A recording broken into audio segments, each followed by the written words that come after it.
Miq Top Channel, mirëdita, mirë se vini në Shqipëria Live, të famshmen hapni kutit në Partinë Socialiste, duket se rikthen edhe një herë tjetër Blerina Gjulameti, një deklaratë e saj për rinumërim kërkesë zyrtare bërë KQZ-s, solli një reagim të drejtë për drejtë të zotit Tauland Balla në grupin e WhatsApp-it të Partisë Socialiste, i cili i garantoi të gjithë kolegët e tij se çdo votë është numëruar ashtu si duhet nga diaspora, sepse vetë ai ka ndjekur minutë pas minuti, ditë pas dite të gjithë procesin e numërimit. Megjithatë, duket se nuk mbaroi me aq, pasi erdhi dhe reagimi i kryeministrit Edi Rama, zbuluar nga mediat, SMS-ja e tij në grupin e socialistëve. Regja do të më ndihmoj pak me mesazhin e kryeministrit Rama për ta lexuar. Ka marrë njoftim me trishtim për disa iniciativa individuale për të kërkuar filmime, rinumërime e ku di unë çfarë tjetër për votën preferenciale. Natyrisht që s'mund të ndaloj askënd të veproj me kokën e vet, por duke qenë se këtu në këtë dritare jemi ende një skuadër dhe unë dua që kështu të mbetemi, do të këshilloja që të mos i hyjet asaj rruge, sepse së pari humbja e një gares duhet të bëhet shkak për të humbur edhe fytyrën, kur në fakt nuk ka asnjë shans, zero, që me gjithat asy mbi ekrane, të ketë devijime vote në përmasa që do ta mbushnin hendekun e kujtdo qoftë me ata që kanë dalë fitues. Jo me 10-20, por më shumë, më tepër vota diferencë nga pasuesit në klasifikim. Së dyti, thot Rama, kjo do të thotë të hidhet hije mbi njerëzit tanë që kanë qëndruar pafund në përtryeza numërimi e që nuk e meritojnë kurkund një hije të tillë dyshimi për kontributin e tyre të madh. E së fundmi, përfytyrojeni vetë se sa keq do të ndjehet kushdo që do të hyjë asaj rruge, duke ushqyer qenërinë mediatike, kur në fund mali i mbarsur mund të mos pjell asnjë mi. Endri Shabani është me mua në studio. Endri, ti e ke ndjekur po ashtu procesin e numërimit, a ka qenë ai korrekt? Po, në fakt, tani që po dëgjoja këtë, më kujtua debati me Gjulameti në këtë emision. Kështu që besoj që ajo s'do të mërzitet, sepse pensionet a ketë më të mirë se sa pjesa më e madhe atyre që sot punojnë.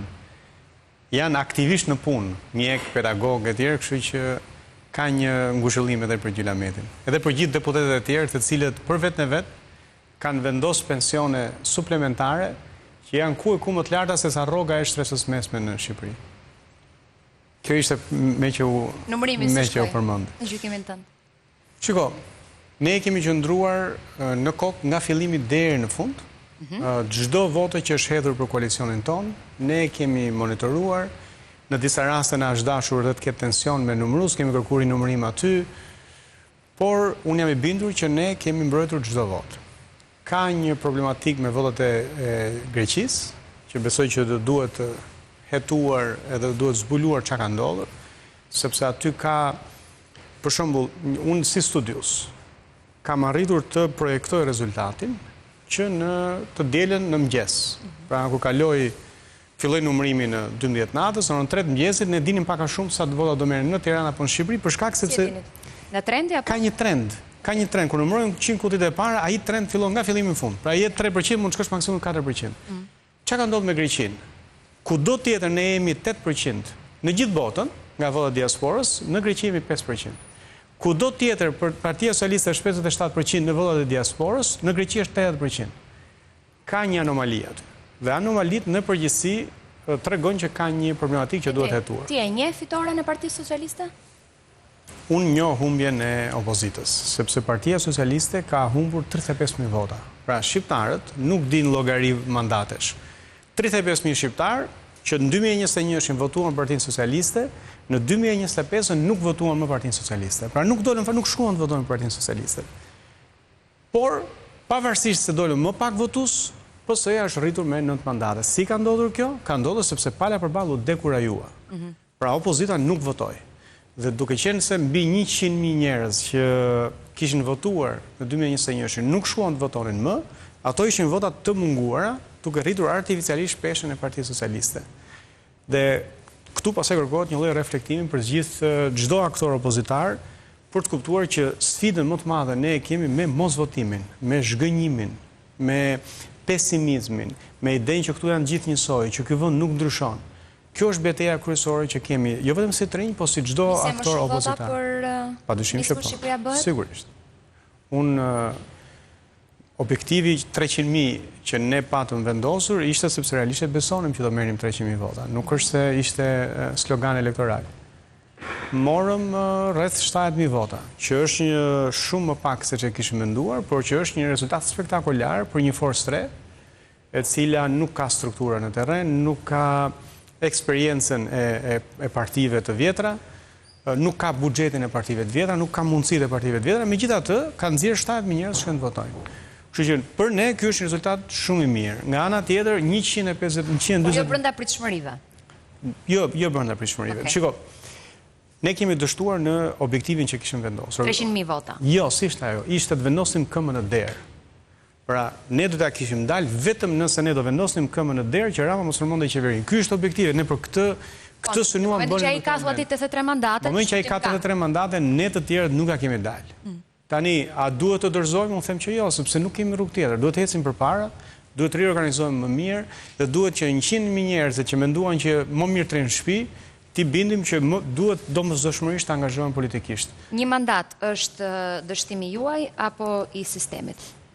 Për hir vërtetës, një mandat është pasojë e deformimit të sistemit zgjedhor. Është një sistem që ne kemi çuar në gjykatë kushtetuese, është një sistem që ne kemi çuar në parlament 3 iniciativa ligjore, është një sistem për cilin kemi folur vazhdimisht dhe na thënë që s'është e rëndësishme. Padyshim që po të kishim një sistem proporcional kombëtar si Kosova, ne do të kishim sot 6, 7 ose 9 mandate krahasuar me çka ka marrë Se të pyes. Partia Socialiste në Erald Kapri po ashtu, deputet i ardhshëm i Kuvendit të Shqipërisë në Bashkuar.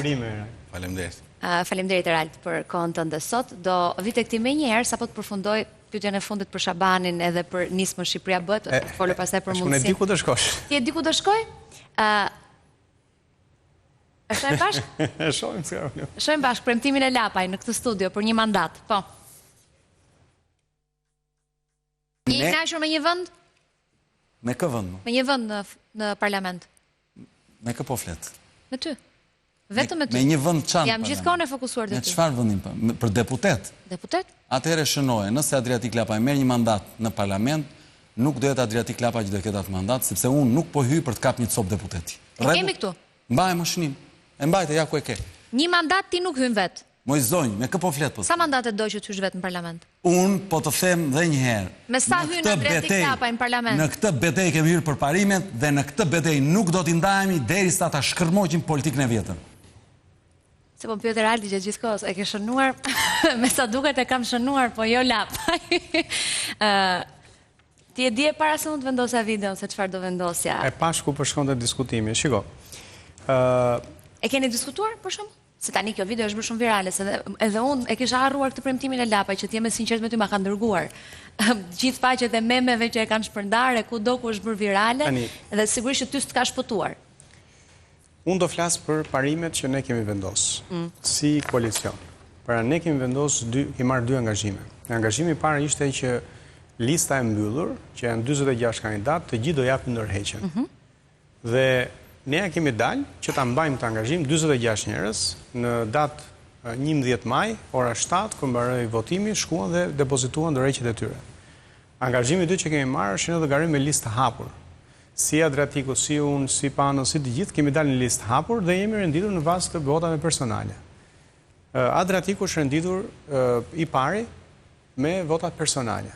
Kështu që këto 2 parime ne kemi bërë si premtime dhe i kemi mbajtur. Angazhimi pastaj i Adriatikut është angazhimi i Adriatikut që unë ju propozoj ta thrisni këtu në studio. Nuk vjen, s'di kujton se kemi thirrur. Ka një mbledhje me strukturat, sot do bëj një mbledhje se duhet përgjigjen për 70.000 votues, për këto. Ndoshta kur të mbarojnë këto mbledhjet që kemi. Do duhet sepse është një angazhim personal i tij. Por keni mbledhjen e radhës. Parimi është ky. Më i votuari renditet i pari dhe i takon sepse është renditur i pari me vota. Kjo është për sa i përket. E dyta, ai është një mandat i koalicionit. As unë, as Adriatiku, as unë me gjithë Adriatiku në bashkë, nuk kemi bërë mjaftueshëm vota për pas një mandat. Që do të thotë, ai mandat është 140 kandidatëve, të cilët kanë marrë vota personale. Që do të thotë, si Adriatiku, si kushdo tjetër që mund të jetë aty, do flasin në emër të koalicionit. Pra është një mandat që përfaqëson gjithë koalicionin.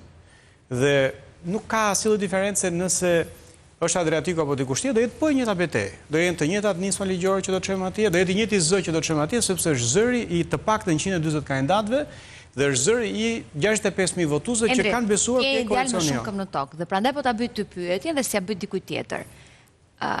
Një mandat nuk mjafton. me një mandat nuk bëhet ndryshimi, por me një mandat mund t'jetë një nisje. Tani, çfarë bëjmë me kësaj? Do të thënë, ne kemi luftuar. Tani ti nuk thua ai votën, besoj, apo je edhe ti pjesë e grupit që thon ai votën? Shikom, unë edhe kur kam qenë student, nuk ankohesha kurrë për notën që vendoste mësuesi ose pedagogu, po shikoja vetë se si mund të përmirësohesha. Kjo është përgjegjësia që merr çdo njeri në jetën e vet.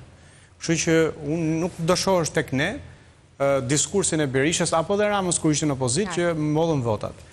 Ne votuesi na ka votuar dhe ne na dha edhe detyrimin dhe përgjegjësinë që t'i mbrojmë votat e votuesve tanë. Dhe i kemi mbrojtur deri në fund. Kjo është për sa i përket kësaj. Ndërkohë, sistemin zgjedhor e kemi denoncuar, do ta denoncojmë. Dakor. Do hyjmë prapë në zgjedhje me këtë sistem se s'kemi çfarë të bëjmë.